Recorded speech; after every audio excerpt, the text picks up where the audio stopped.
I think, just to touch on the point I was making, when you talk about racism and privilege, it's impossible to quantify. Mm-hmm. They can say something like white people are stopped this many times and black people are stopped by police this many times, and that doesn't prove or mean anything.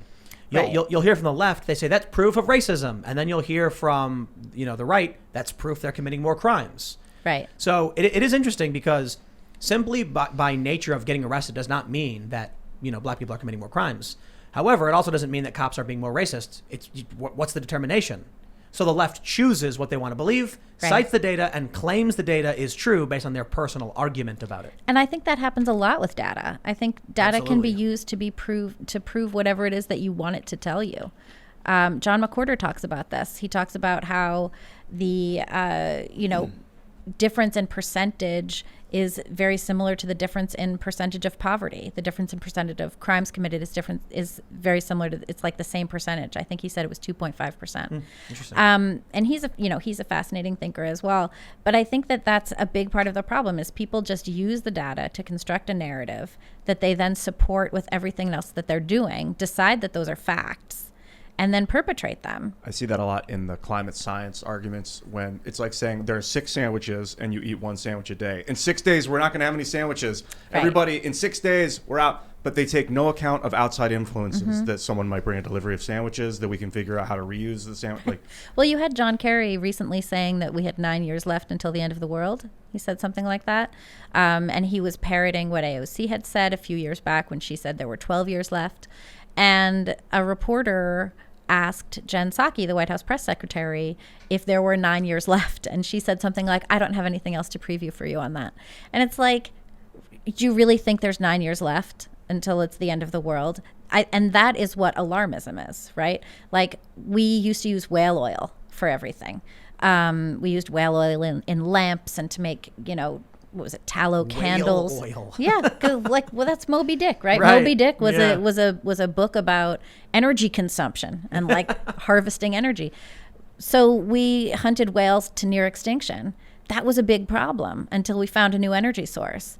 And then we could, congratulate ourselves for saving the whales. We would not have saved the whales if we didn't find some better energy source. People don't understand this too. I was reading about slavery. Slavery didn't end because of some moral imperative from good people. Right. It ended because of invention. The cotton gin. Yeah. And there were good people trying to end slavery. Right. I mean, the abolitionist movement was I think, an important moral perspective. Absolutely. A lot of really amazing people, and one of the bloodiest wars ever fought to end slavery.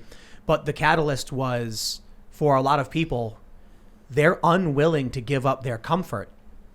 So it wasn't until people got access to cheaper goods and no longer needed it that they were all of a sudden having this moral epiphany about why it was so wrong to do. Right. The Romans never ended slavery. Yeah. Well, so we saved the whales, just like you mentioned. Mm-hmm. It was only once we didn't need them, we were all of a sudden like, oh, hey, you got to save the whales now. So then the question becomes, are these sustainable energy resources that we're plunking so much money into and demanding that we remake our society in service to, are they really energy efficient enough to do what needs to be done to, further humanity's interests? Are they? Wind and solar? Not alone. Not alone. And we're shutting down nuclear energy plants. Right. That's not smart. And I don't think that is super smart. I think that's sort of dumb. And we're shutting down nuclear energy plants because, why? Because the baby boomers, it made them feel icky. Do you know about the manure, the projected manure crisis of New York? No. So I guess at the turn of the century, 1800s to 1900s, there were, I guess, scientists and individuals warning that due to population growth, that the cities would have, 6-foot piles of horse crap everywhere on every corner because people needed horses. Horses take dumps. And when you're going through the city and the city's growing, there's just going to be too many horses. So they were genuinely concerned about it. And then the car was invented. And then it was okay. And then all of a sudden, right. So I suppose the issue is, I think it's fair to say we have to keep a close eye on what we do as humans, because to think that we're invincible or immortal, I believe would be stupid. But also, we should be heavily focused on advancing technology. I agree. Not shutting it down. And so unfortunately for us, it's a key component of the left to oppose nuclear energy. Mm-hmm. Like even Tulsi Gabbard, I'm a big fan. She opposed nuclear energy, and I was like, I think you could convince her if you actually show her the data. Modern nuclear technology is fantastic. It's carbon neutral. It has a massive energy return on energy invested, and it's something we should be doing. Right. And I But think we don't. And we completely discount the waste that is inherent in sustainable energy.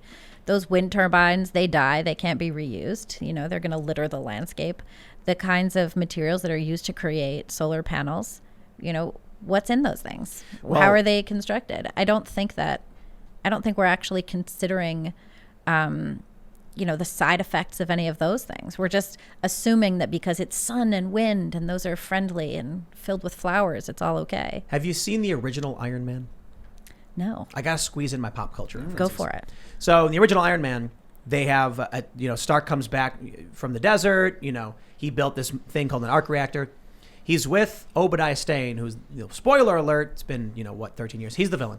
And they're looking at the arc reactor. It's like this gigantic, glass cylinder thing. And Tony says to him, he's like, look, we should look into arc technology. And Obadiah says, we built that for the hippies. The thing was never cost effective. And that's how I feel with a lot of the investment into photovoltaic solar and a lot of wind.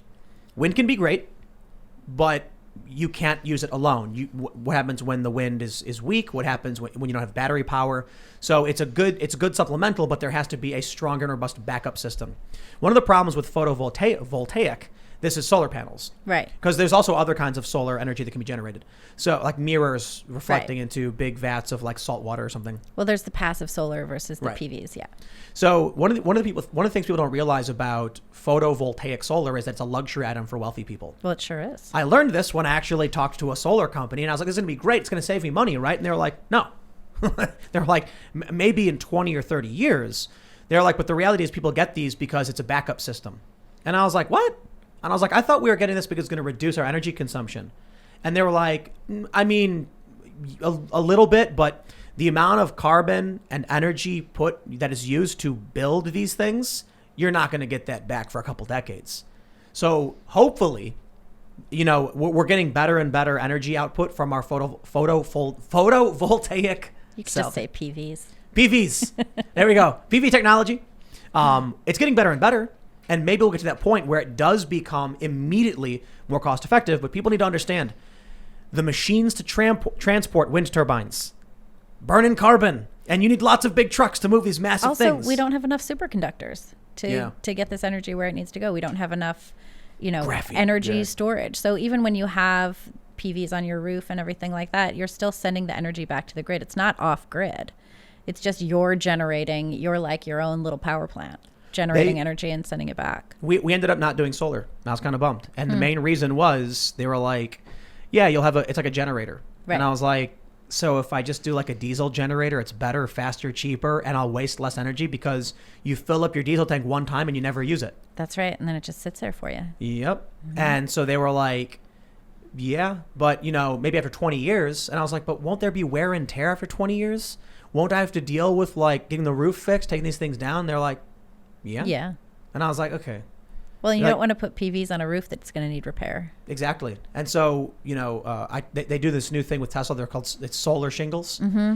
And it's, when I actually talked to them about it, the function of a roof, the repairs needed, it just didn't make sense. I mean, there's a lot of cool technology. The question is, should we base our entire society on it? Should we spend all of this money to re-educate everyone so that this is the only thing they know how to do? I don't think that's a great idea. Not necessarily, no. The problem is, like, you look at these Marxists, they talk about Marx in his writings about the future and where humanity ends up. And they love to cite Star Trek. And that's very offensive to me as a huge Star Trek fan. Why is it offensive? They claim that the Federation in Star Trek is communist. Oh, I don't think it is. It's not communist. It's not communist. People have beachfront property. There's Federation credits. There's hierarchy, but you can choose to serve or not. It's classically liberal. It's a very classically liberal society. And you can still have your own vineyard. It's exactly. And they've created they've ended scarcity through replication. Mm-hmm. That's what changed their system. But I digress. That's just a story.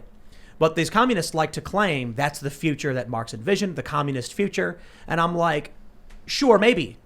But Marx didn't what you guys are proposing won't exist until we invent replicators, things that can literally Right. pull ambient energy from the air and convert energy into matter. Maybe once we have that, Yeah, I'm willing we don't to have that. Right.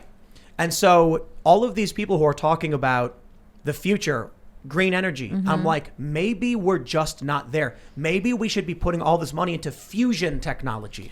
Well, or maybe we should be, allowing a little bit more of the market to decide how things go instead of using moral cudgels to destroy some kinds of energy generation and to bolster other kinds. It doesn't seem like, I just don't think the federal government should be involved in determining how we're all going to be living and working. If you look at it that way, it just doesn't make any sense. Well, I'll give you the, predictable centrist position. I don't think the free market can solve the issue for the most part. Like a totally laissez-faire, just open, go for it. Because I think we'd end up like yeast in a bottle, just farting ourselves to death.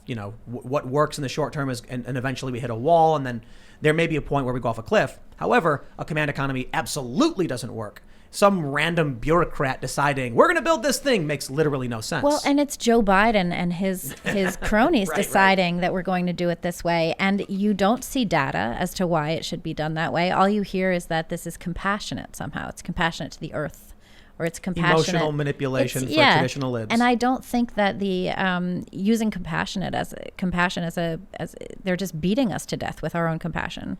And that's true with the race stuff and the gender stuff as well. Don't you feel bad for everybody? Well, sure, I feel bad for everybody. Okay, well then you have to do all of these things to ameliorate yourself feeling bad for everybody. And that's when you see the liberals start to fall asleep. They figure, I've done the right thing. Now I get to live how I please. Everyone else is going to live how they please. And they're not realizing that remaking society in this way is just going to destroy it. But it works on conservatives too. Once enough people fall for the emotional argument, the hardline conservatives fall in line because they have no choice. Well, they don't know what else to do, and Right. they're not really being supported. I mean, we're looking also at a sort of schism in conservatism now, right? So you had the bow tie wearing, we were talking about this before, the bow tie wearing, socially liberal, fiscally conservative types who just wanted to sit back and get their tax breaks and not really worry too much about anything else and let the rest kind of just roll along. And they did that. And this is the society that we have. And now you have a new group of conservatives. And I think you're seeing it in a lot of independent conservative media as well. And they're much more socially conservative. They're more fiscally liberal, but not with regard to the same causes that the liberals are pushing. And I think there's going to be a split. Like if we do see 2022, if we do see conservatives taking the House back, I think we're going to see the new conservatives doing it. We're not going to see these old style Lindsey Graham, Mitch McConnell type of guys doing it. Milquetoast Mitch, that's what I'm calling We're him. not, yeah. I mean, we're not going to see that style of conservatism is not coming back. And I don't think it should. I think it was sort of arrogant and boring and didn't really take into consideration what it turns out half the population is interested in. I just realized Mitch McConnell actually reminds me of the original Milquetoast character, Casper Milquetoast. Really? Yeah, so that's you're familiar with where Milquetoast comes from? I was not. I'm just always impressed that I can spell it. It's an old comic about a guy who is like deferential and weak and milk toast because the artist considered that to be just like the most boring breakfast you could have, milk toast. Right. And so it's Sounds just like, boring. he's just an old man with glasses. He has a mustache, McConnell doesn't. But I look at McConnell, we like to joke, I'm the milk toast fence sitter, Tim Pool, a centrist, whatever. But the reality is I get heated on this, on the show talking about, say, 2A or taxes or billionaires manipulating elections. But Mitch McConnell, what is he doing?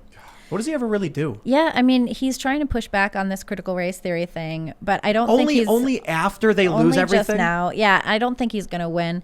He was also pushing back against Trump, I think, rather substantially. And Lindsey Graham only came around after it turned out his constituents wanted him to support Trump.